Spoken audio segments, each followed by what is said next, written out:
schedule is.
All right. Hello, everybody. Thank you for joining us. We're here for our Ask Me Anything today. I'm Abby Sinchezin. I'm a certified prosthetist orthotist at Bremer Prosthetics in Flint. I'm Cassie. I'm a certified prosthetist orthotist from our Brighton location, Bot Prosthetics.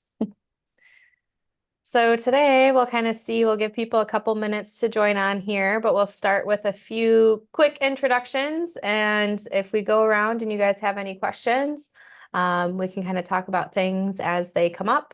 And then we'll talk about kind of some ways to manage things around the holidays too, just because it's a little bit different situations for people. So let's see, we had Patrick joined. Patrick, do you mind introducing yourself? Maybe sharing a little bit about why you're joining, where you're from, and how long you've been an amputee?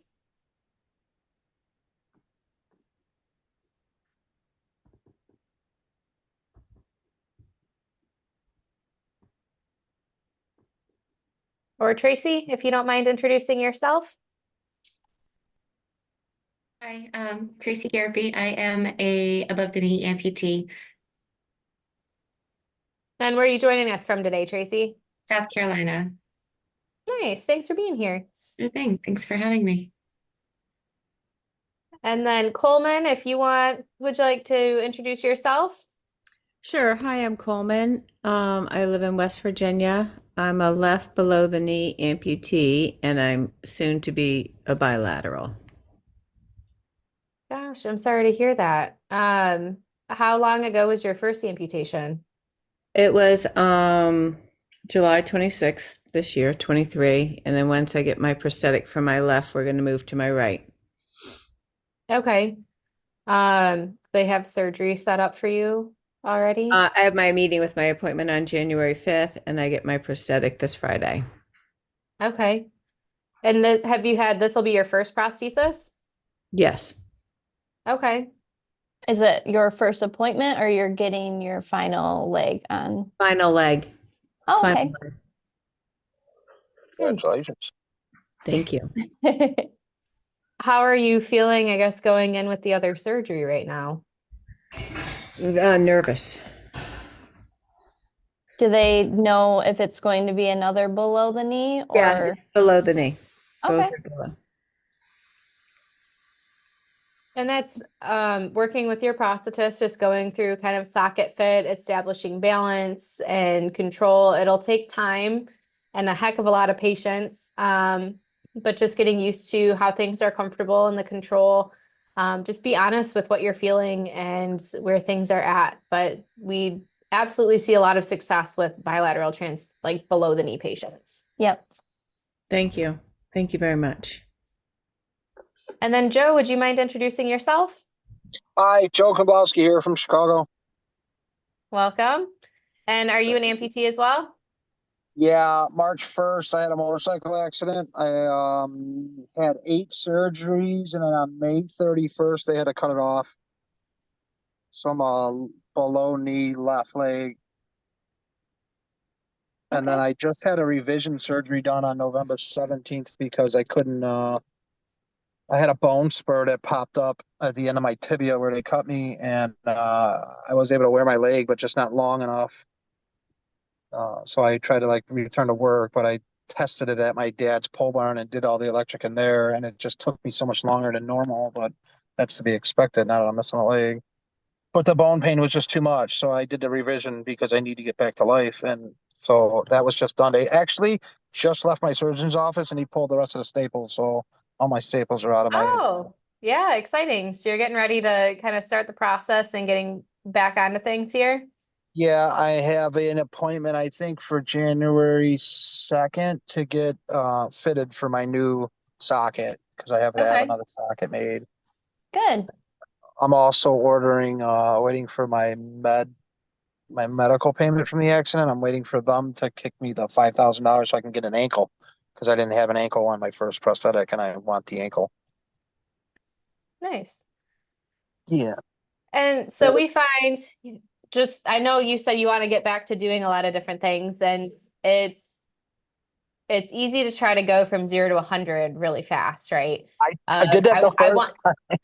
I did that the first time. I was in the gym. As soon as I got my leg, I was, obviously I was in a lot of pain still. I had open wounds still, and I was walking in my first prosthetic, and I had wounds that didn't heal from the incision. It was really big, and it took a long time to heal. But I was still walking in the leg and learning how to do it. And then forearm crutches were huge for me. Forearm crutches, I love them better than anything else, but I was using those. And then I got to the point where I didn't need crutches and I was able to just walk around. And then the stupid bone thing happened to where they even canceled my PT because it was too much pain to wear the leg. I could wear it for like an hour or two, and then after that, it was just unbearable. Oh, and I danced at a Halloween party, and so I was able to dance again. So I was so happy I could dance again, and then I pulled it off, and it was like swollen. The bone spur was literally puffed up and swollen and all red, and I'm like, all right, this is never gonna like go away on Yeah. its own. So I just had to do the surgery. I just had to. Hopefully you'll get yourself back to doing that again. Yeah. Fingers crossed that this. I set a date for myself for March 1st. That gives me 3.5 months after my revision to be able to go back to work. I'm Yeah. hoping I can reach that date. I don't see a problem with it, especially on how well I was doing with my first prosthetic. So I think I'll be fine once I get another leg made, and then also if I get that ankle, I think that's going to help me a lot because I was What able do to you do a do for lot. work? I'm an electrician. Okay. Makes sense then why you helped your dad with his Yeah, barn. I put 9 lights in the inside, 2 quad outlets, all separate circuits, and I put up 3 outdoor wall packs on a pole barn, and I had to climb an extension ladder to do so, and I was able to do it. It wasn't easy, but I was able to do it. Yeah. So with that, of just kind of getting back to work and all of that, we find that it usually takes people about 2 years to get back to where they were daily life wise of not necessarily to walking, to doing the things that you used to do, but just 2 years to really kind of like optimize your potential on your prosthesis, where you put it on in the morning, you can go about your day. and you're not paying attention to, oh, there's a rock here in the driveway. I have to watch where I'm going. Is there a curb? Am I going up a step? Which foot am I going to lead with? But just Oh, I being didn't able to have kind any of of get those. around. Yeah, I didn't have those problems after, I don't know, maybe a month of having a leg. After Good. that, I joined a gym temporarily, and I was doing ellipticals. I was doing treadmills. I was Awesome. doing bikes. I was doing leg lifts and putting my real leg behind the other one to like help boost it to do the machine lifts with it to like strengthen my calf, and my thigh. So I was hitting it hard. I think I don't know if I caused a bone spur by going too hard. I don't know.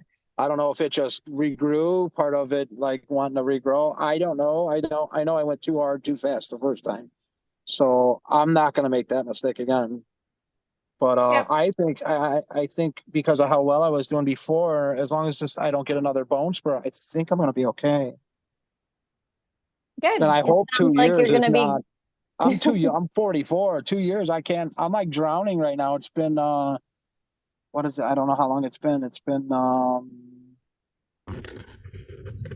8 months since this accident or something, and I can't wait 2 years. No, I'm Financially, not saying, I'm I'm not drowning. saying 2 years to like get back to where you were, but 2 years to your prosthesis isn't at the forefront of everything that you do and every thought that you have, right? That it's kind of okay, I can go into work, I can do these things, that you'll hit a lot of those milestones sooner, Oh, but you know just what to I've done? Here, not be at the forefront of everything. I want to show you guys something. I don't know if anybody else, as long as you have a baloney, can you guys see my screen? Yes. Okay, I'm going to show you what I've been using because obviously with staples, I couldn't use my prosthetic, but here is my knee crutch, the Oh, iWalk. yeah, the little iWalk. Those are So great. I've been putting this on and I can use this and not need crutches and I can walk since I'm a baloney and you strap it in and I can walk without holding anything. I'm hands free. It's better than crutches. In my opinion, it's better than crutches because I can literally walk around hands free like it's a prosthetic, but it's not a prosthetic, if that makes any sense. Hmm. But Mhm. that is awesome. This iWalk thing is awesome. I use it every day. I don't even use crutches. I use that. Awesome. Yeah, it So saves yeah. your upper body strength and arms a little bit too from the crutches. Yeah, because with the crutches get kind of hard because like the balancing and you don't have your hands free. So if I want to go eat something, it's way better to have this on. Take out the garbage, whatever. It's way better to have that because I have my hands are available, and it's only like $150 on Amazon. So that to me was well worth it. Yeah, Well worth it. The thanks for thing is sharing. awesome. Yes, that thing is super cool. And then other than that, the forearm crutches. When I first start using my prosthetic, the forearm crutches are I also bought on Amazon, and those are awesome. They are, especially when you're first learning how to walk. Instead of using, I have rollators, I have a knee rover, I have the iWalk, I have regular crutches, but I found that the forearm crutches when you first start walking on a prosthetic are the best way to go, in my opinion, because And they, that's, go I ahead. would say they help you with just kind of that upright posture, right? And then also the reciprocal gait of you get that natural arm swing, your legs walking. And so Yeah, you get a lot of that trunk rotation that you don't necessarily get like if you're using a walker. And so if right. you have that two arm support with the walker, then you have to stay in the walker, or if the walker is out in front of you, the second that happens, you lean forward a little bit on your trunk and it changes the way that your weight falls through the prosthesis. So we really like the bilateral, like the forearm crutches, Forearm crutches just are because awesome. they help with that upright posture, and again, that Yeah. trunk rotation. So it can be a The really great tool to use for initial rehabilitation. only problem I'm having is I'm 6'3", so since I'm taller, it's kind of like this eye walk. I have it to the highest setting it'll go. They don't make them, I guess, for taller people, and it's still like an inch short. So I almost want to drill my own hole and like, make it a little bit longer, but I don't know if I can. I don't know if I have that much room in the rod to even extend it. Might have to fabricate something. Like I might have just to get it to extend bigger. But other than that, no, I'm doing okay. Great outlook. I got depressed in the hospital, but other than that, I've been, don't make me angry because I'll put my foot down. Got to stay positive. Definitely got to stay positive. And it's not easy, but I was in a hospital for so long that the depression road only lasted like in a hospital for a couple of days. Other than that, I've been beating everybody to the punch, putting my best foot forward. Yeah, and mindset is absolutely everything. Oh, And yeah, I kind of agree. kind of on that topic too, I want to open it up to the rest of the group who here has struggled with some of that mentality of just having those days where how have you struggled with it? How have you coped with it? And what have you done to kind of pull yourself out of it? You asking me or the rest of the group? You, anybody. Nobody else is talking. I'll talk. I'm a talker. Um, so I spent like 2.5 months in and out of hospitals. So when I got depressed, it was like a bad, like I don't want to do this and this can't happen to me depression, to where I just went the other route and stayed positive and tried to stay funny and just stay determined that this is not gonna, ruin my life, that I'm gonna get back to work. And I'm pretty positive the way I was with my first prosthetic before the bone spur that I'm gonna be okay and that I will get back to work. And you just got to stay positive. It's just, if anything, it's the financial burden that's the worst part of all of this for me, because when you apply for disability, it takes 11 months just to get a decision. And I only applied for 1 year temporary. I told the guy, I'm like, I'm going back to work. Like, Mhm. Yeah. I'm not gonna, disability's not gonna pay my bills. So, and then I found out it takes 11 months for a decision. It's like, what's the point of it? What's the point of 1 year disability when it takes 11 months to even get a decision? But other than the financial part, luckily I have good family and good friends that's been helping me throughout this whole process, because I just bought a new car right before this happened. But other than that, the financial burden is, I'd say, the worst of everything. I don't know, Just having that support group, the friends and family of people that you can lean on, especially I know a lot of patients that we have come in, they'll say, like when they get together with friends, like, I don't want people to treat me any differently. I am happy to get together and just continue to kind of keep moving forward with life and keep me updated of what's going on, keep me involved in things, invite me to things. And then same with family members, that whether it's your spouse or your parents are coming over, or your children, of trying to have a conversation of when is it beneficial and helpful to help me out with things, or when do I want to try things by myself, of if I can get up and get my own cup of coffee, I'm going to get up and get my own cup of coffee. And just trying to I know I have some patients complain that her mom turned into like a helicopter mom of just all of these little things. She's like, I'm not a child. I can do this for myself. I need to figure it out and I need right. to learn how to adapt. And it's going to take me some time to figure it out, but I need to figure this out for myself. And sometimes having that conversation with family members and setting those boundaries of, here's what's helpful, but here's where I'm struggling with. And I want to be able to do these things for myself. So let me try it. Let me fail. Let me figure it out. For me personally, I've been very lucky. I've only fallen once, and that was after my revision surgery, trying to get my wheelchair out by myself out of my car, and I lost balance and fell. But other than that, I've been lucky not to have fallen, besides the one Good. time. And I do everything on my own. I don't. I was staying with my aunt and uncle temporarily, because my fiance has work and she just couldn't take the responsibility of helping me at first, because I was bedridden for so long with a swollen, messed up leg.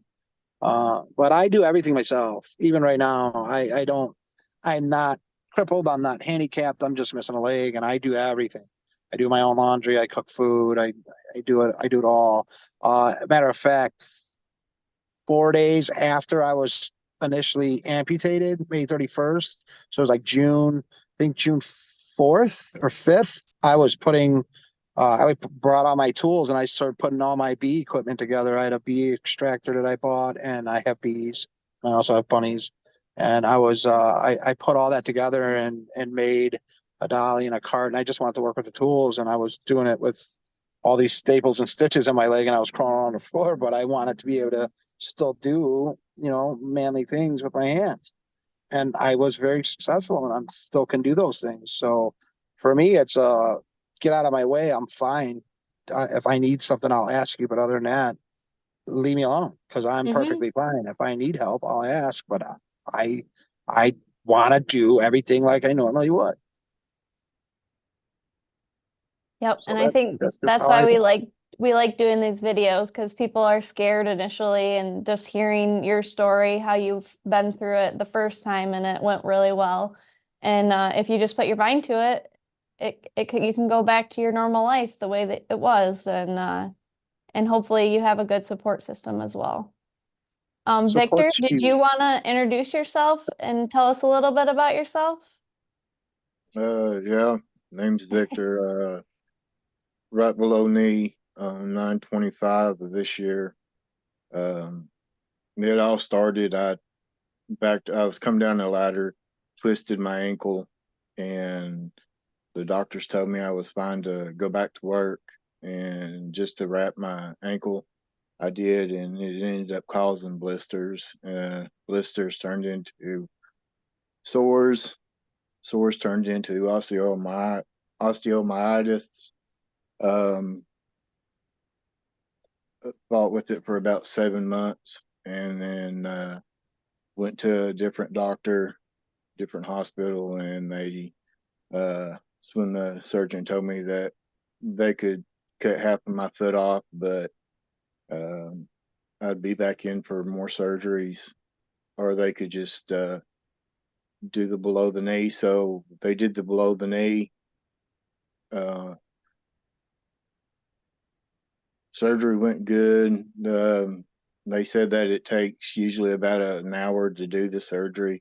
It ended up taking 7.5 hours on my leg. Wow. They said I lost 5 pints of blood. Said that the surgeon said that it was one of the worst that she has ever seen. Um, and now I got all my stitches out and everything. They didn't do staples, they done stitches. And I had what they call a dog ear on the inside. And this past Thursday, they had to debride it, cut the scab off of it and stuff. And she was cleaning it out. And now it's 2.5 centimeters deep and 1.5 centimeters open. So I'm just struggling with it. I was I have wearing my something. prosthetic. I got my prosthetic and everything, and I was wearing it some. But I was always hurting in it, and I was always telling my doctor that, or my prosthesis that it was hurting. I've got at the tip of my tibia where they cut it. I've got a knot there. They say it's normal. So yeah, um, it's not been all that good for me, but Victor, I got a Yeah. couple things for you, buddy.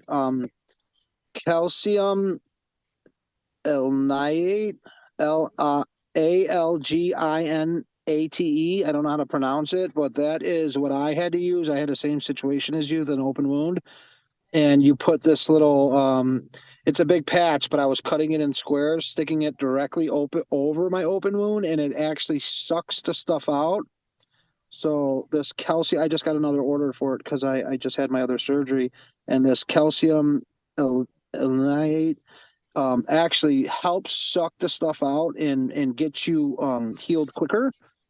It worked for me before, and now I'm going to get another one because I still have this little open wound. And that stuff works amazingly. Every day, it'll suck stuff out to help that scab and heal quicker. I would suggest you ask your doctor for this if you still have an open wound because this stuff is awesome.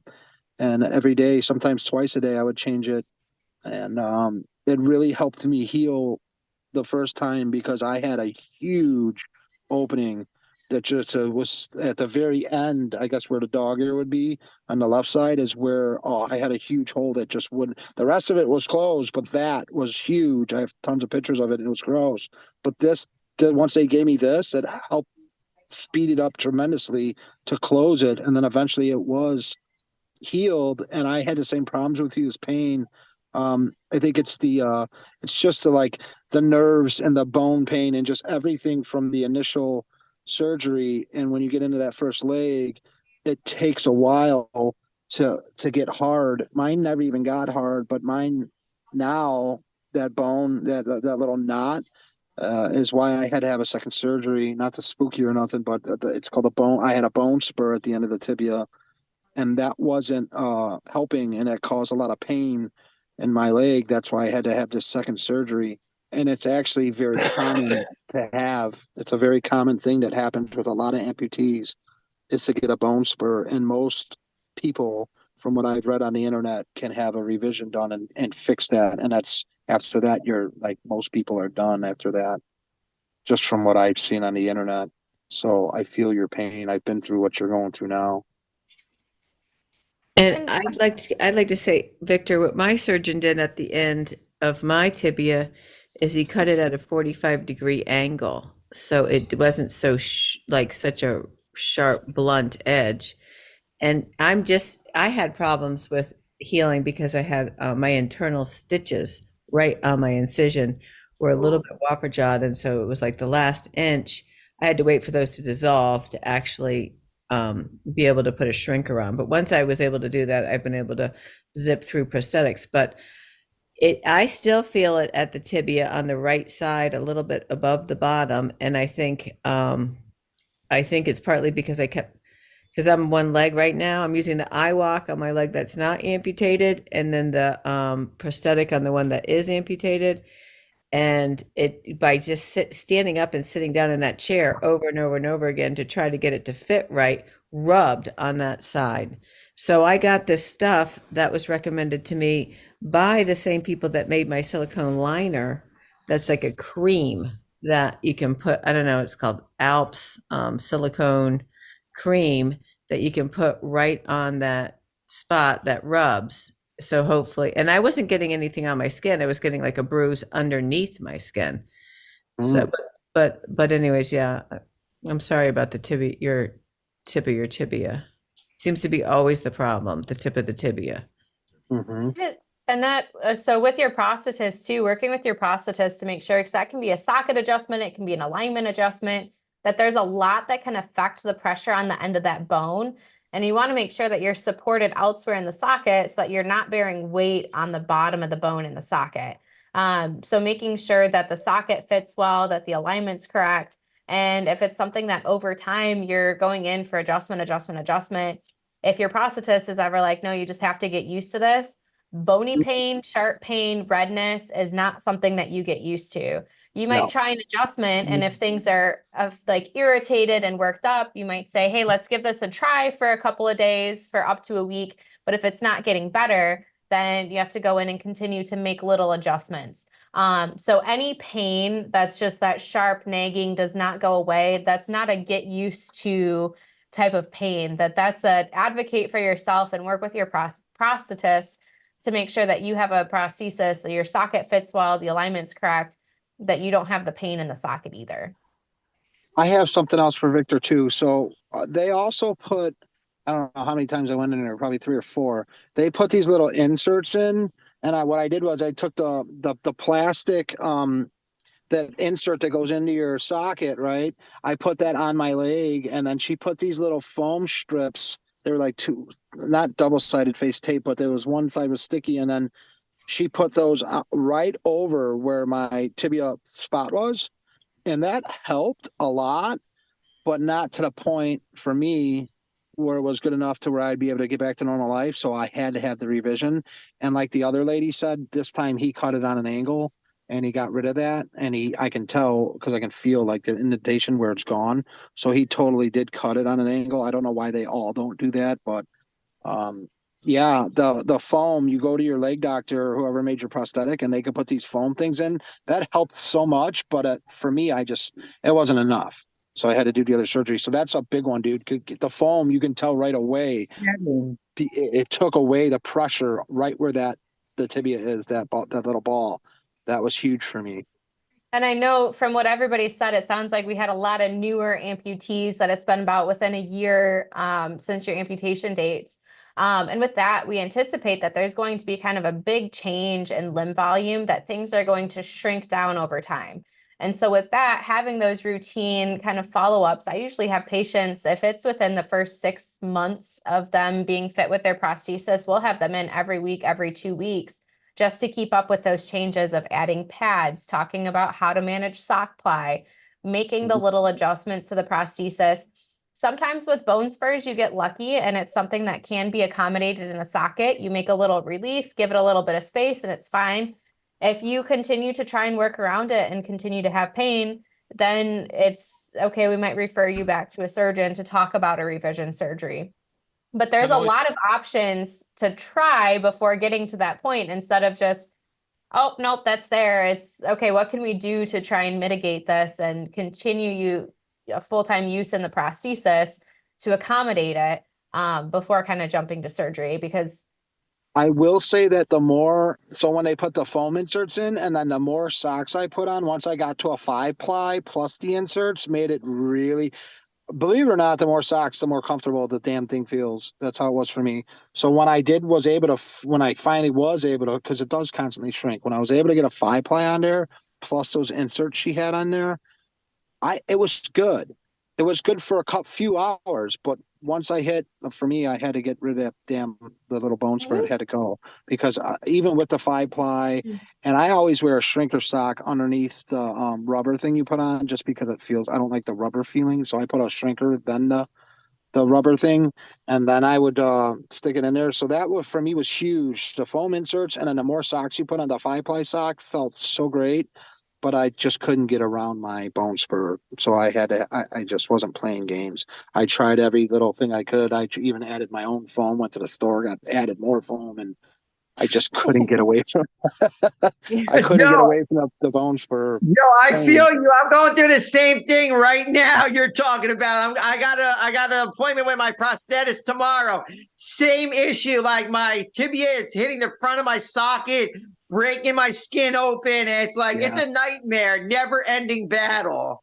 Get the foam. They got foam strips. They put in this originally it was this weird like jelly thing that she put in, but that made it worse. And then I told her this. I'm like, I want you to do this, and I'm like, put strips right next to this where this little redness is, and right on each side I had a strip on each side of it, and that made a huge difference. Especially when I put the 5-ply instead of the 3-ply, it made a huge difference. I felt pretty dang good. I was able to walk for a couple of hours, but I even wore my leg for like 8 hours. But if I was doing too much on it, that bone spur got to the point where, like, I was never going to be able to go back to work like that. So I pulled the trigger and had the surgery, because I asked him, will this ever go away? Is this ever going to, over time, will this? And he's like, no, this will never, it's always going to be like that. I'm like, all right, schedule me. Let's get this done.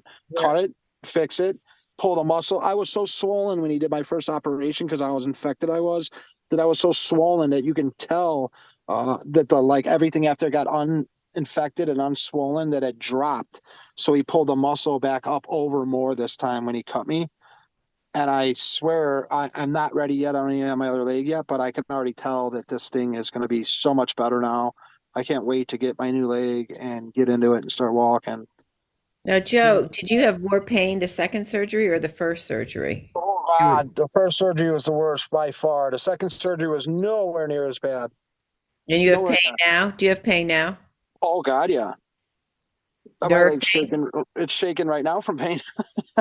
Like nerve pain you're talking about? Nerve pain? No, I don't mind. Phantom pains don't bother me. They hurt, but they go away. I have, just from being cut again, and just, like my actual leg itself, I can usually make it all day without pain meds, but I take a lot of meds at night. So around 7 o'clock at night, I take 4 Norcos a day, and I take them all at night. I don't take them. What do you 4 take? Norcos. I take 10 325 Norcos. I don't know what that is. I don't know. No, it's a Vicodin, which they call a Norco. It's the highest strength Norco they make. It's a Vicodin. You know what helped me for my incision when it was like dragging? I couldn't figure out why it wasn't healing, because I didn't have an infection, and I was like, what is going on? It's being pulled open. Is Vaseline. I just loaded and I asked the doctor, I said, is it okay to use Vaseline? He said, that's great. And so if you look on there, it says it's for cuts and things like that. Anyways, it took a lot of that nerve pain away, and I would just load it up. Now I still put on in that little area, like maybe a glob of it. And I mean a glob. I'm not talking about a light coat. I'm talking a glob. Maybe 3 or 4 times a day. I just glob the Vaseline, and it really makes a huge difference on that incision pain. Really? It sort of like cushions those nerves. It sort of like insulates those raw nerves on that incision. And you put that on, and then you put your rubber boot right on over that, or do you put anything on and then put your I put rubber well, boot? right now I'm still waiting for my final leg, so I've only Okay. used it in the place, but my test sockets. But yeah, I put it on with the shrinker or put it on right with the liner, right with the line. I'm And it gonna try that. Thank you And for the I advice. asked my doctor, and I asked him, is it Aquaphor better or Vaseline? And he said Vaseline. And that yellow strip that they put on the incision when they first make it and they keep it on for 7 days, that is solid Vaseline. So Yeah. Vaseline has been my incision, really, really helpful for the incision. As far as pain's concerned, I don't have too bad a pain. I don't take pain medicine, but except for sometimes I take a little Valium. That seems to help me. And then I got cream, which has gabapentin and lidocaine, and actually in cream that goes through my skin. So I don't know. Can I just ask the two girls from the prosthetic place, please? What? Question. What, Michael? Premier Prosthetics place. The cream? No, I got the- because I'm finding it a job to get a word in, and I've been trying a couple of times. And Okay. the two girls from the prosthetic place, she did say a little while ago about regular appointments with your prosthetic people. I'm from the UK, and on my last one appointment just over a week ago now, the guy that does the casting and that, he asked me how many socks I had. I said, about a dozen. And he said, wait until you're using all them. But once I've got about 9 ply on, I'm finding it very uncomfortable. So should I take their advice, or just when it becomes uncomfortable and book an appointment? So how many socks are you starting at in the beginning of the day? About 4 3-plies. 4 at the start of the day. Okay. Yeah. So, Yeah. and that's adding socks can be helpful to a point. And then over time, that's a lot of sock ply. That's a lot of stuff. And it's something that, and sorry, Michael, I didn't get you to introduce yourself either, but how long has it been since your amputation? Well, it was November 22. Okay. A little bit and over a year. Yeah. And so you anticipate some volume change, but starting that, so we kind of look at what you're starting in and what you're ending with, making sure that as you snug up the socket, you're not getting to a point where things are too tight. That say you were starting in 1 3-ply and working up into 4 3-ply at the end of the day, then we don't want to snug things up too much because there's that much volume change through the day. But if you're starting in that many socks, so what happens is there can be a lot of shear around the socks themselves. So things just kind of move around in the socket, don't get quite as comfortable. They're adding things at the bottom too to lift you up out of the socket, so you're not necessarily sitting in there as you should. There's adjustments that can be made in terms of adding pads, which is a more permanent solution. So instead of adding the sock ply, you can adjust the shape of the socket and pad things in pressure tolerant areas. And with the fitting socks, sometimes the volume change isn't uniform across the limb, right? So things might be a little bit smaller at the bottom, so that much sock ply might be helpful there, but at the top, you might not need quite as many socks.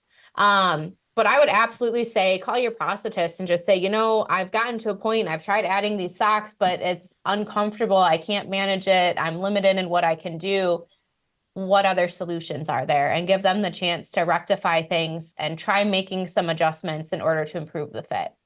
Yeah, because in my last appointment, they added more padding in the socket, and I started off with a couple of 3-plies, but within a day or two, I went up to four 3-ply sockets, and I'm now starting to feel my patella sort of shrinking in the socket. So that's my indication of when I should add another sock or two. Mm-hmm. And I think I'm at at that 4 point socks, you now. might want to get a new socket, maybe. Yep. Yeah. And that was going to be the follow-up. Yeah, we were gonna Yeah. ask, is that your first socket, like No, since your no. amputation? No, Okay. it's my second socket. Okay. When did you get the socket? When did I get this socket? About January of 23. Yeah, about then. Yeah, sorry. Because in November I had a seizure that brought a stroke on, and then due to complications in my left leg, I woke up an amputee. So Yeah. I'm having problems with my memory. It was around January. No, later than January, about March time, I suppose. Okay. And so that can be as your limb starts to change over time, there's only so much that you can do with that socket, right? And if they've already added pads, you're in so many socks, the way that the liner fits, how is the prosthesis held onto your leg? Do you have like a pin in the bottom of the liner? Do you wear a sleeve that rolls up Yeah, the sleeve that on the rolls up. outside? Oh, he's suction. Okay. Yeah. And so with that, it just might be time to say, things have changed, taking measurements. We take a lot of measurements to compare of where your limb is at compared to where it was. And then just with that much atrophy and change and how much things start to shrink, you might not only shrink this way, right, circumferentially around the limb, but you can lose some of that distal tissue of that padding, that tissue can atrophy, and the overall length of the limb can shorten as well. All right, thank you. So Yeah, I would talk to definitely your get a new leg. prosthetist and definitely work on getting things fitting a little bit better for yourself. Yeah. I'll just wait for the Christmas period to get over and then make another appointment. You guys, I'm sorry, I gotta butt in, and then I gotta go in a store. I've been sitting at the Walmart or Walgreens this whole time. It was nice meeting you guys. Hopefully I'll join next on your next meeting, but I gotta go inside and get some stuff. All right. Thanks It for was joining us. nice. It was nice meeting everybody. Nice meeting you. If I see it, I'll be on next Wednesday.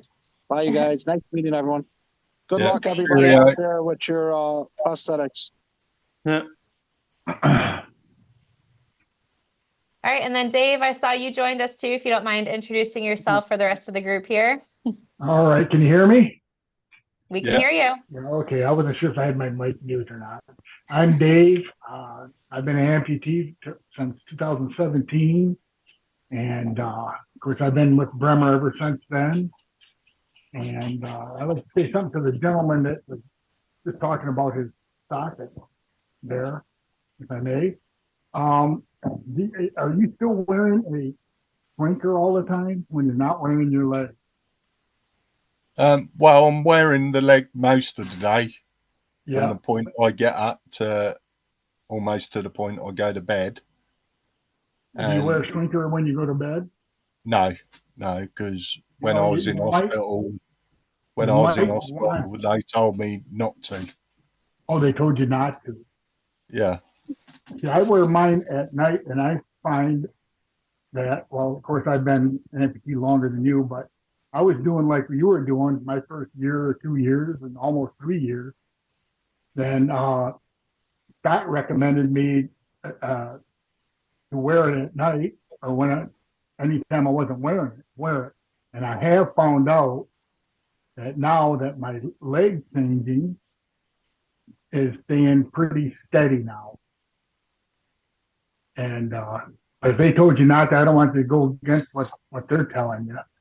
But because I know my leg would swell up a little while after I had my leg or my leg off, And by wearing the shrinker, it keeps everything tight, I guess, is the way to say it. Yeah. Well, I suppose I found out the most funny way of that I had my leg cut off was because I was in intensive care for 18 days. Yeah. And And I my tried to first, get up to go to the toilet one night because I spotted the toilet. It must have been at the point where they were slowly bringing me around. And all yeah, of a sudden I had this surge to go to the toilet. And I spotted it and I tried to get up to go to the toilet. And I ended yeah, up just in a mess on the floor. And then yeah, this nurse had to sit at the end of the bed after scraping me up to tell me that I only had one leg. And I said, don't be silly. For 51 years, I've had two. yeah. Yeah. And, Well, you know, I just know the first year is rough because my leg shrunk a lot and changed a lot that first year. yeah. I went through two permanent sockets, but there was a couple times where I was in my temporary socket and they made changes to my temporary socket a couple of times before I got my next one. I actually, during my trial with the temporary socket, I shrunk more, and so they made more adjustments. So I don't know. That was me. Everybody's different, I'm sure. But I know when he recommended me to start wearing that shrinker more, because I still was changing quite a bit a few years ago. And when he recommended me, he said, "Hey, try that." And I started wearing the shrinker when I took my leg off at night. Excuse me. I put my shrinker on before I went to bed, and I was staying very consistent all the time after that. So I don't know. I don't know if that your doctor said don't do that, so I don't know if I could be telling you this. But well, anyhow, I'll have to ask next time I go to the prosthetic place, because you're not the first person to say that they've worn it overnight. I've heard sort of mixed, reactions over it. So I will have to ask what's their opinion. I say, Sort of thing. especially within those first couple of years, just because the shrinker, you want to make sure that your leg fits pretty much as consistently as possible. And so that's going to help just control, like Dave was saying, control that volume overnight, that once you have the socket on, that's going to squeeze some of the fluid out of your limb, and your limb's going to reduce in volume typically over the day. So the shrinker just kind of helps stay at that lower volume, that when you go to put your prosthesis on in the morning, you're not gaining all of this fluid because all of a sudden there's no compression on your limb. So it just tries to help make things a little bit more stable from the beginning to the end of the day. Typically you might still see a little bit of fluctuation in sock ply from morning to the evening, especially in those first couple of years. But it helps make things more consistent. And then same with, diet greatly affects how your limb fits. Of just, if you eat something really salty, you have more water retention, so you have more fluid in your limb, so things can swell up a little bit. And so the shrinker helps to mitigate some of that.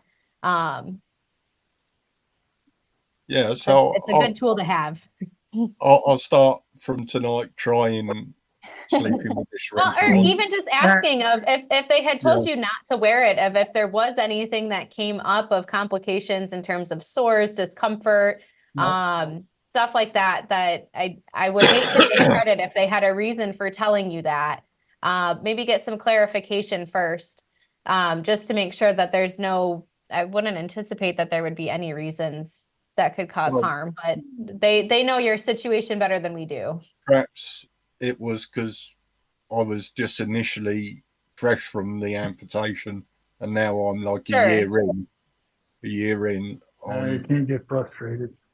I'm shocked that Michael, you're not wearing a shrinker, which makes it swell, and you're still starting the day with a 9-ply. 12-ply. Yeah, 12. Or 12-ply? I mean, like if you wear the shrinker, the 12-ply is not going to be enough. Right. You know? Well, it was just that from my last appointment, Lorne, the guy that I see, he's Scottish, he's a good laugh, and we got a good working relationship, I'll say. And he said, asked me the question of how many socks I've got. I said, 4 of each, 4 3-ply, 4 2-ply, and 4 single-ply. And he said, well, once you've run out of them, then come and see me. And I just said, it's just a question that after, it starts getting sort of noticeable that I'm wearing a great number of plies, it starts becoming uncomfortable.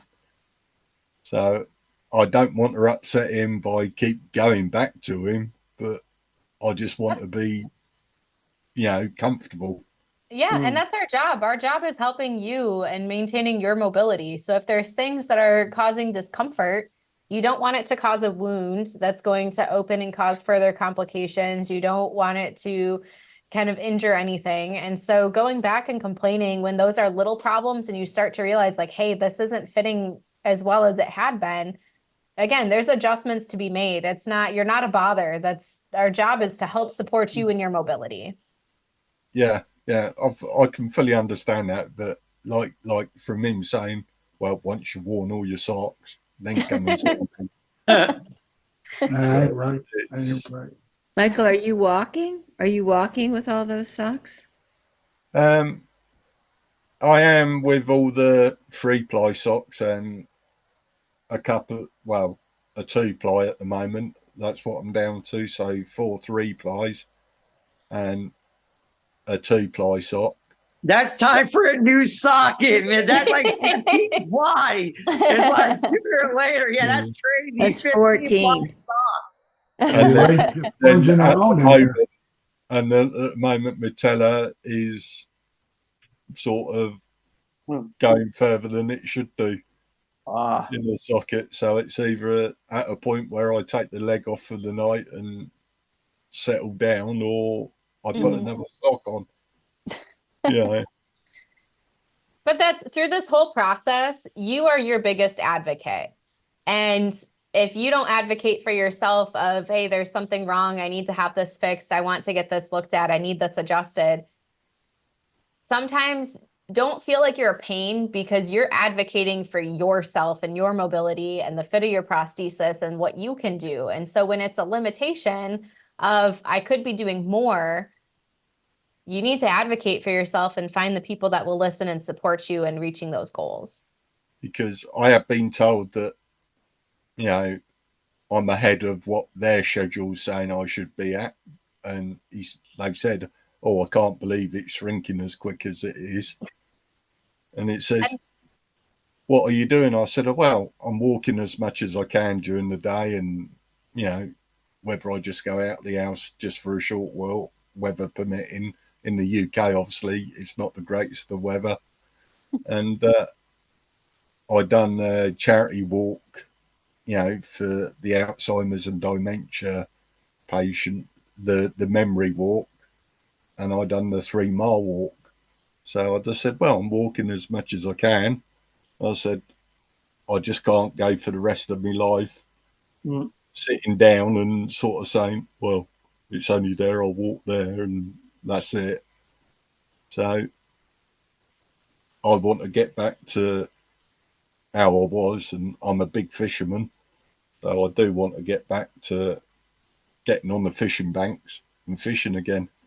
So it's just that sort of question. Do I listen to the guy from the prosthetic centre that is doing the fitting, or do I start bugging him and saying, look, I'm not happy with it now, You can always go get a second opinion, or always, if you don't think you're doing right, you always get a second opinion or go somewhere else, see what they got to say.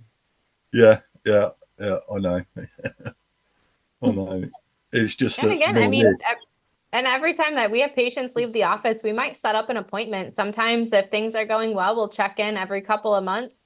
Some I'll have call as needed, and some even if we're in the middle of fitting things and we schedule for a week out, I always let them know, hey, if something comes up before that appointment, call. We'll get you in sooner. So even though he said that, I'm sure knowing how well you're doing and continuing to help your progress, he'd be happy to see you and help make things fit better. And if not, then like Steven said, find somebody that'll listen and get a second opinion to make sure that your needs are being met. Yeah.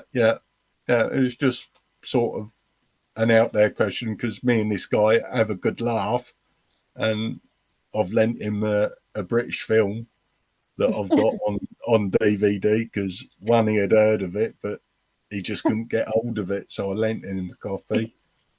So we do have a good working relationship, sort of thing, and that's what I advocate because I'm on British sites. I said, just make sure you got a good working relationship, because my appointments are gone before I know it, sort of thing. And he's not rushing it. It's just that we're having a good laugh in there. So, yeah, I suppose my leg's telling me, time to go back. Know. So it's one of those things. So I'll get the Christmas period out of the way and then go back, make an appointment and go back, because I am seeing daily changes in the width of the residual limb. I don't know if you're happy calling it a residual limb or the stump. I'm noticing daily changes, not so much front to back, but side to side, how it's shrinking. And so if I can see it, it must be, because I'm a lorry driver by trade, I'm not, a professional in these matters. And, if I can see it, it must be happening. Yeah. Yeah. If you can Especially see you seeing it day to day. I measure mine. Stephen always knows. I'm like, how much was your stomach? Yeah, we know you measure yours every morning. It's like you got the. I do. And mine always ranges within 1/4 of an inch at the top and at the distal end, But I just want to sort of keep an eye on what's happening, So how do you? Sorry, but how do you measure yours? But I use the tape measure around, like the circumference in inches. Yeah. Maybe you do centimeters. I mean, it doesn't matter, But I have a feel for what Plus, I can when I bend it, my stump in, I can see how if it goes completely flat against my thigh or I can't bend my knee as well. Then I can tell I'm more inflamed. Yeah. So I suppose come New Year, it will definitely be time to go back. So it's just something I've got to keep an eye on at the moment, I suppose. And then we'll go from there. Hey, were you like Dave? Did you notice a decrease in pain after about a year? Was that a kind of a marker for you? Like you noticed it really changed? Well, decrease. Oh, go ahead. The funny thing is, I had a few bits of pain in hospital, but the pain come back with vengeance after I got my prosthetic leg. So I can, when I take my leg off at night, I'm, knowing it, because the pain still thinks I've got it on. So I take, I've got 3 pain medications that I can take. And, so it's mostly like the other guy. When you take your leg off at night, you feel the most pain? Yeah. I'm having a job to explain it, what the pain is, because it's still in the ankle that I haven't got anymore, So it's a psychological pain, I suppose. Yeah, it's like a phantom sensation you pretty much feel. You feel your foot, buddy. Your foot's not there no more. You feel your ankle, but the ankle's not there. Yeah. Yeah, And because so, it's a funny thing because my left foot was the start of the course because I had a bad motorbike accident in the late 80s, and they had to put a couple of plates in my left ankle, and that was causing me the problem, in the start of the end of 2022. And it was causing blood clots and all kinds of things. And then when I had the seizure, that was down to seizure brought the stroke on, and that was down to blood return from my left leg. And then while I was on the operating table, they made the decision whether they take the leg or if one blood clot went to my head or one went to my heart. So they just made the decision, which I can fully understand. It saved me life, put it that way. And I've got the biggest joke out of it now because my mum's in a care home and they've had a few new carers have sort of started. They said, "How tall are you?" I said, "I'm 6'4" on one side. Yeah. And they sort of look at me and think, "How can you be 6'4" on one side?" So I just lifted my trouser leg up and I said, "There you go." That's why I'm 6'4" on one side. It's good to have a good sense of humor. You have to have a laugh here and there. Good sense of humor keeps you going. Oh, yeah. Yeah. Because, I did have a few dark days. Don't get me wrong. I had a few dark days. But, I got returned to my nearest hospital.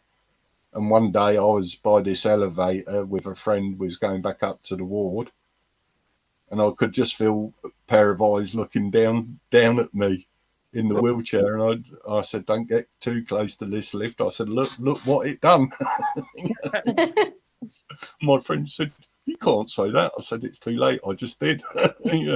And touch wood, this lady found it funny. But it's gone. There's no crying over spilt milk. It's gone. It's not going to grow back. That's true. So I'll poke as much fun at it as I can, because I am considering a tattoo on my right leg of the Grim Reaper with his eye and then a headstone with dates on it, the date of when I was born and the date it was sort of taken off and buried.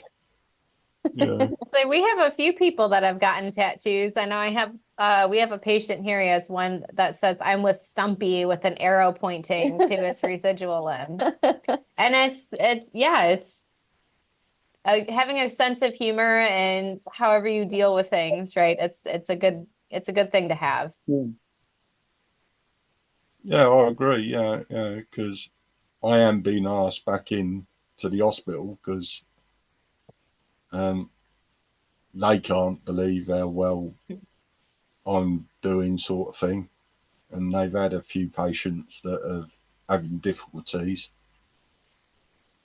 with coming to terms with it. And one just lately, he sort of said, "What do you know about it?" So I just lifted my trouser leg up there and I said, "That's what I know about it." And then he started talking to me. So you're like, peer visitor. That's awesome. You're a peer visitor or peer support. Yeah, they're pretty cool. You go visit the amputees at hospitals and talk to them. Yeah. It was just the consultant that was over me was over this person, and he asked me to go back to him, and I just said, "Yeah, I'll do whatever." He said, "Well, there's a good chance he might send you away." So I said, "Well, unless I go to him, I won't know." Yeah. So I showed him, and then we started talking because I've started laying out in his next few processes what's going to happen. Especially in the UK, put it that way. And if it helps him, it helps him. sort of thing. Mm-hmm. You know, I'll do what I can. If he wants me to carry on visiting him, I will. But his friends and family, so far, he sent them all away. So, you know, if I can get them back into visiting him, I'll sort of slip into the background, you know, Mm-hmm. if he wants, you know. But, yeah, it's just one of those things, you know. As much I want to do for him, I still want to do it for myself, sort of thing. But, I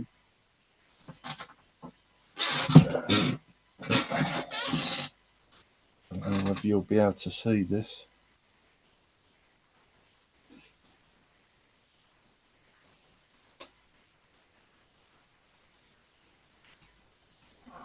Can you see that picture?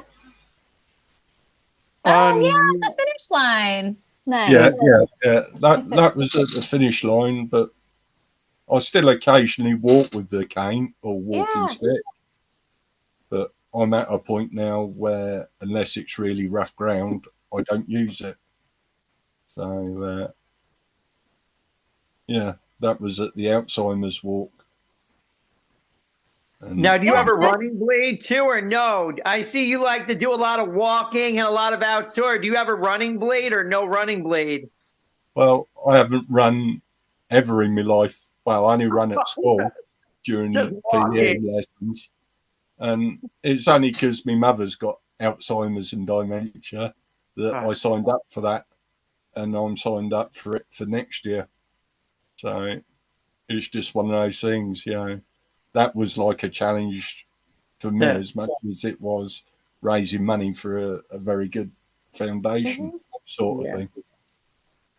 So while I've got breath in my body, I will do that every year.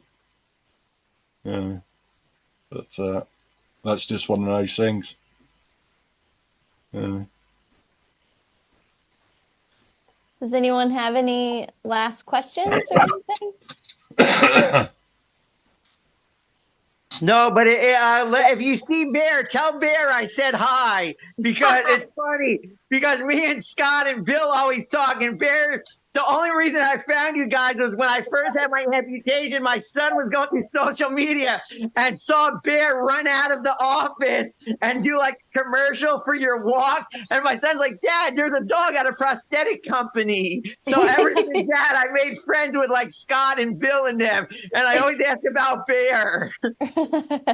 We'll make sure Bear gets some extra pets from you. Are you in that office or another office? I'll be up there tomorrow and I'll see him. So I'll make sure and give him some pets. What do you got? You got like 4 or 5 different offices, right? Yep, 5 offices. Yep. 5 offices. All right, yeah. Because not this summer. I'm afraid, like again, I'm a new amputee too. I had the same day as Coleman, July 26th. Me and Coleman have the same day for our surgery. I've had my prosthetic a little over 2 months, and I know not this summer, but next summer, Bill wants me to try to come there to visit. He wants me to do like a marathon with him, because when I first got my prosthetic, the first week, I did 189,000 steps. I did 60 miles on the first week. Oh, wow. How was your leg feeling after all of that? I mean, like I said, I had my amputation, and like 4 hours after my surgery, I was up doing a lap around the hospital. Like the doctors are like, "You're nuts." I never sat still. I do have a question, you guys.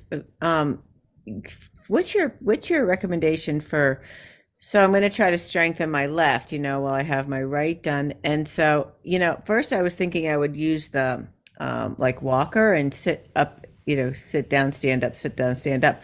But I'm hearing from people that is a lot of wear and tear on your tibia going to a right angle, up, right angle. And then I thought about maybe just hanging my, you know, amputated leg with my prosthetic off my bed, which won't be a right angle, and just sort of applying more weight to it, because I do feel I feel kind of, I don't know, like I'm not really one with the prosthetic. I'm not really, you know, I can't use it like it's my regular leg. And it feels, yeah, I mean, I'm having so many feelings. I can't discriminate like tibia pain versus just pressure, all this. But I mean, how would you, since I don't have use of my right, how would you proceed in strengthening my left? Well, other than like the bed idea, because that's what I was thinking. And I do strengthen a little stump with ankle weights, just going back and forth, sets of that. But so the stump is pretty good. I can't walk on my knees like I used to be able to do. For some reason, it doesn't like that feeling of walking on my knee. But it seems strong, and my hip feels no pain, and I'm even on my hips. So would you just think just like getting on the bed and just putting more pressure on it and just getting used to wearing it? Do you have any other suggestions other than those? Because that's kind of all I could think of. So Well, go ahead, sorry, Michael. when I was, in the hospital, when they was giving me the leg exercises, I got to a point where a friend was coming to see me, and I got him to go down to one of the sports shops and got one of those jogger weights that go around your ankle. Yeah, And I use those. I use I those. just added that, because it was getting to a point where, I could do the exercises, and unless I added something to them, I just felt it wasn't achieving nothing. So it's probably wrong to think that, but in my own mentality, I just wanted a way to change the exercises up a bit. Mm-hmm. Yeah. So that can be helpful. The exercise bands, like the stretchy bands, if you have something that you can tie them to or somebody to hold them for you, so you can kind of bend and release your knee against those straps. You can get those, a lot of them you can order on Amazon. You can get them at a sporting goods store. If you're going to physical therapy, sometimes they'll be nice and give you some to take home for exercises. We have a lot of stuff on our YouTube channel. So there's different videos with adaptations of how to do them, even if you don't have a prosthesis. So if you're sitting, you're laying in bed, focusing on core. So there's a lot of different core exercises that you could do, which is going to help maintain that balance and stability. And then just some of those different strengthening exercises. So if you don't have your prosthesis on, a lot of it's going to be just kind of like the leg curls. The ankle weights can help, or the resistance bands. And the slower and more controlled you do it, the harder it's going to be and the more you're going to work. So if you try to just go really quick of just kick back and go as fast as possible, you want to think of just a nice slow control movement of pulling back and then straightening and holding that leg out.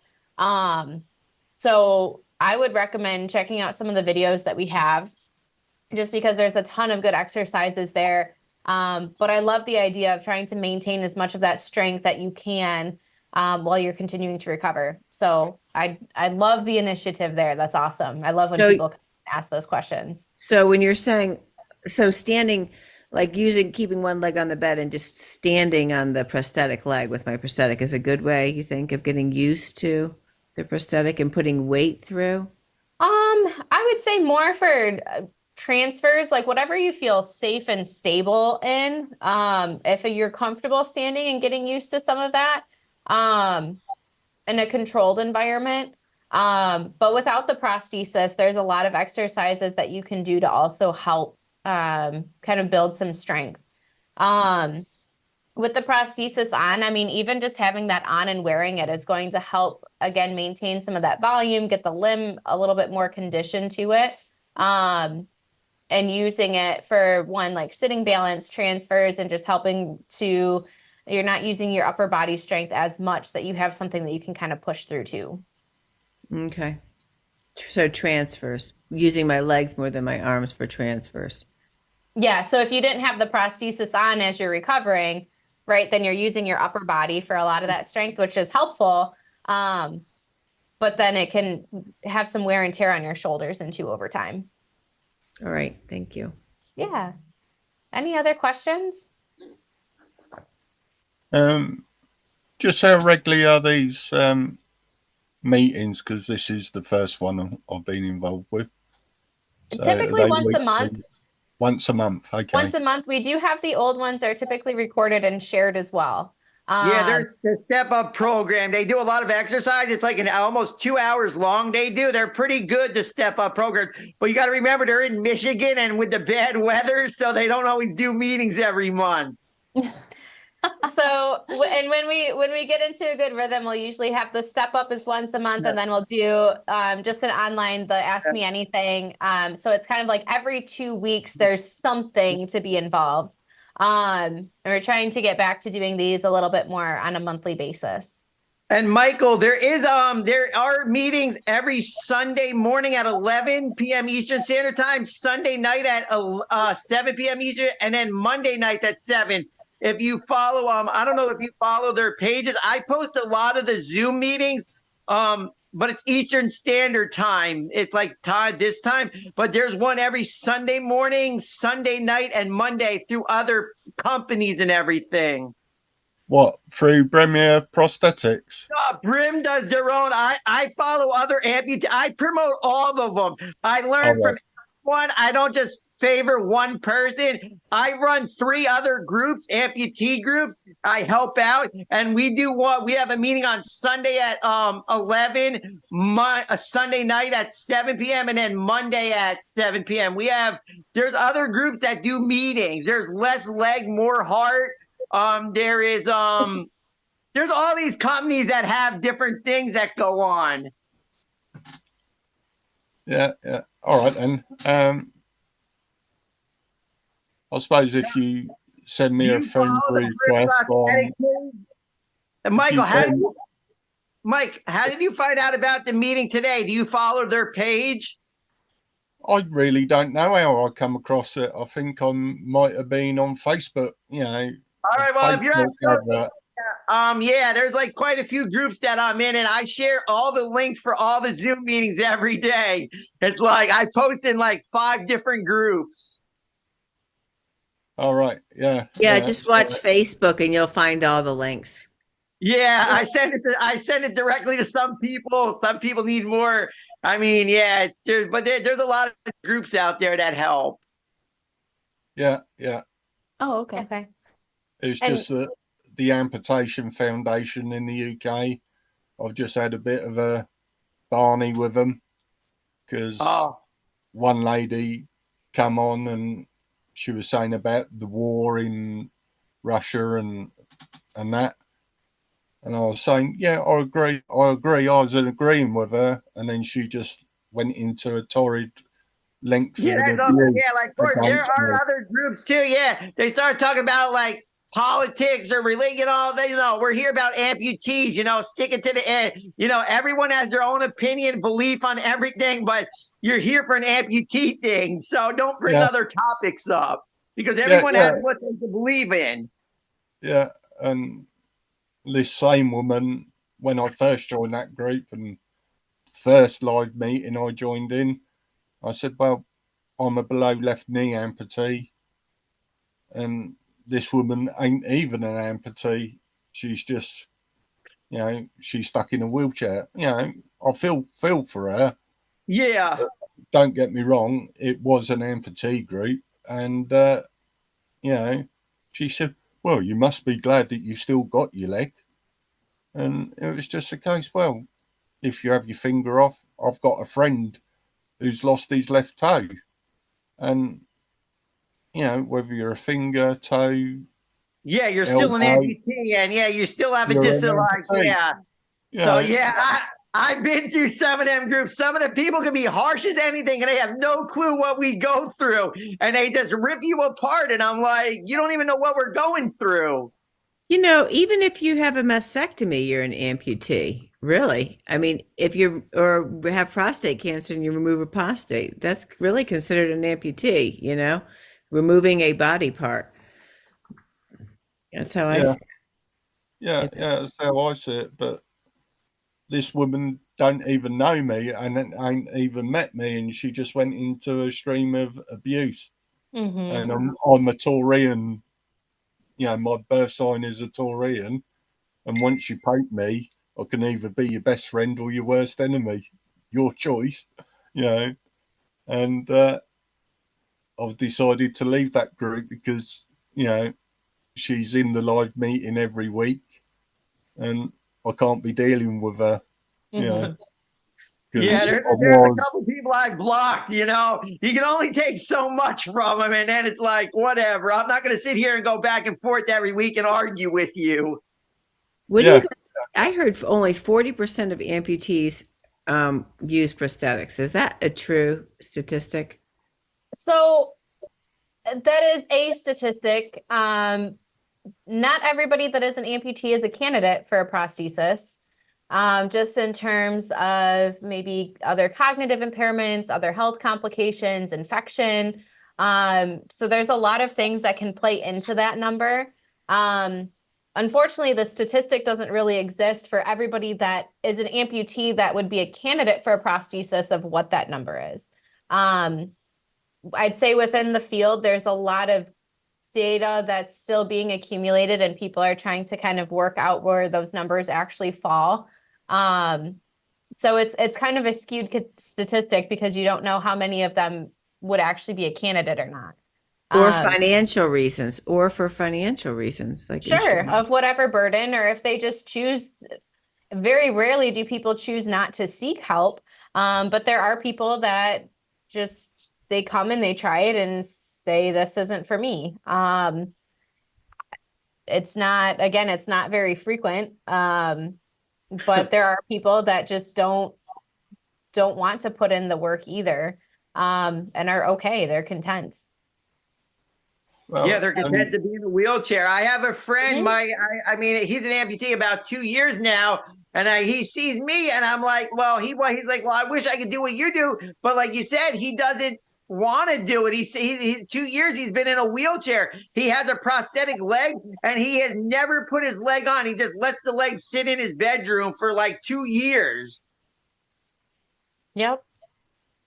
well, So I'm proud of everybody for being here, for showing up, and for putting in the work and continuing to advocate for yourself and your mobility. Michael, they did let us know you are on the email list, so as our events come up, you will get an email reminder to kind of stay in the loop on that. But other And than just- that, Thank yeah. you. Nice Yeah, to meet you, Thank Michael. you.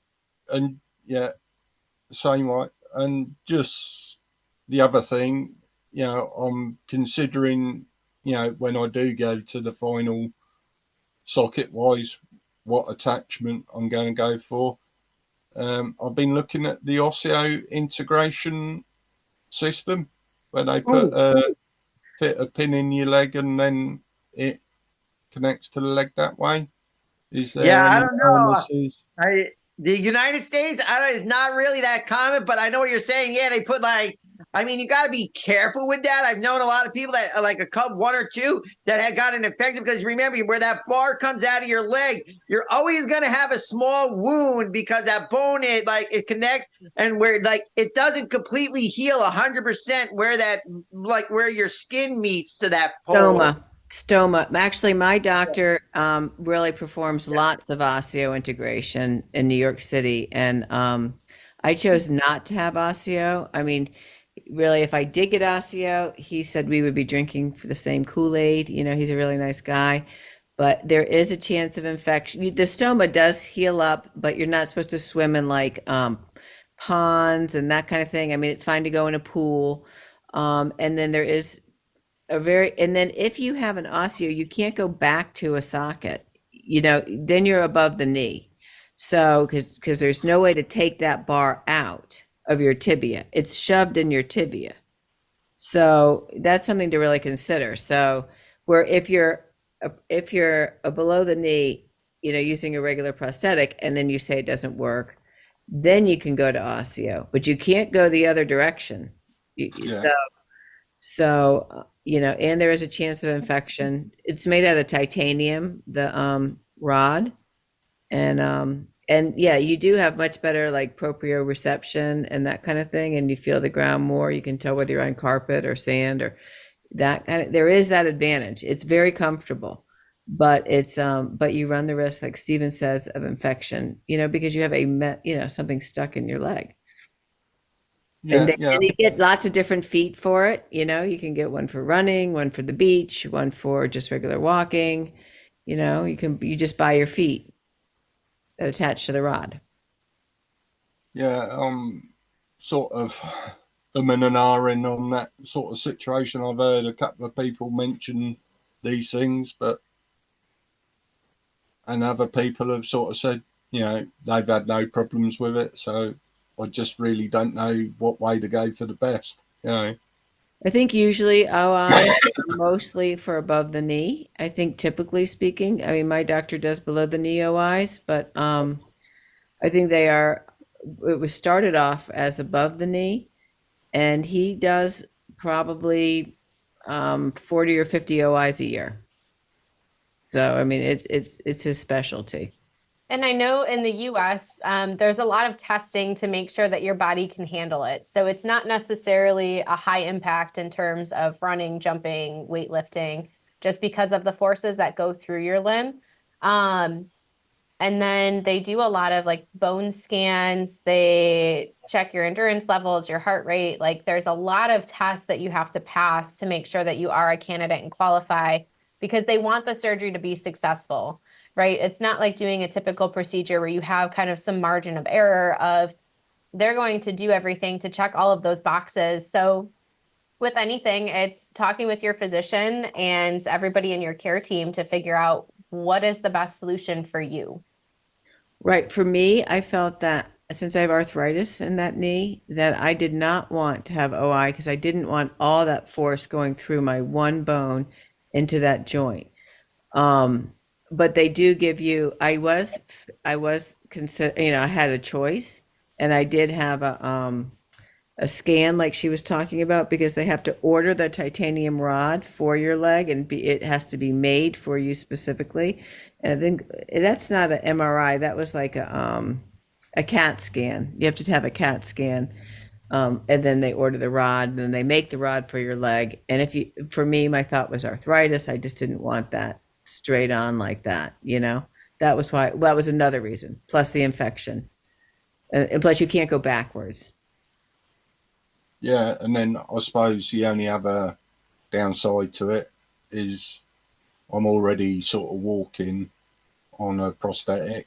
That'll be another gap between having the surgery and then not being able to weight bear. And well, actually, the way you do it is every day, right out of surgery, you put like 10 pounds on the scale for a certain amount of time per day, and every day you go up 5 more pounds, and so you gradually put that load on.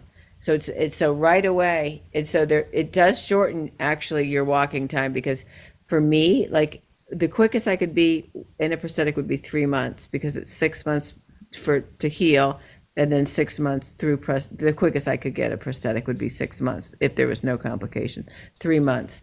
6 weeks, 3 months. But him, you're up in 2 months walking. 2 months. So you save time with the OI. yeah, You're already walking. You're already in a prosthetic. You're like way ahead of the game. yeah. Well, thank you all for such a wonderful conversation this evening. Happy holidays to everybody. And yeah, be safe, and Thanks, guys. be safe this holiday season. Yep. Thank you. Okay, take care. And good luck with everything. Letting me join from the UK. That's Yeah. been much appreciated. Yeah, thank you for joining Thanks us. for joining us. And I take it I'll get that email when you're next on. And is the passcode the same? Premier? Yes. Yep. Yeah. All right then. All right. All right. All Thank right. you. Bye.